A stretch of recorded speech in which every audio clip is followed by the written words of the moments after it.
شامی ما سحر شد، دفتری سپید از لانه بدر شد. برخیز با هم یک جای باشه، به کفتران دانه بپاشه، دانی ثوابی خود بکاشه. افسانه ای که خواندم به بالینه، برای خوابی آرام و شیرینه. حقیقت بود از زندگانی، تا خوب و بد را تو بدانی، قدم برای بد نمانی.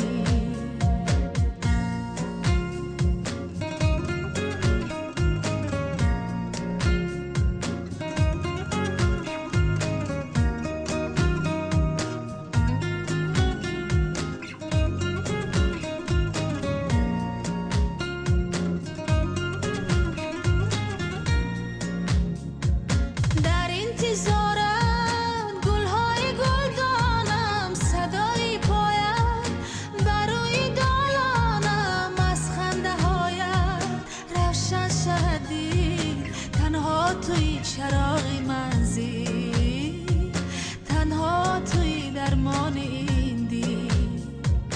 آفتابکی من شامی ما سحر شد، دفتری سپید از لانه بدر شد. برخیز با هم یک جای باشه، به کفتران دانه بپاشه، دانی ثواب خود بکاشه. آفتابکی من شامی ما سحر شد، دفتری سپید از لانه بدر شد. برخیز با هم یک جای باشه، به کفتران دانه بپاشه، دانی ثواب خود بکاشه.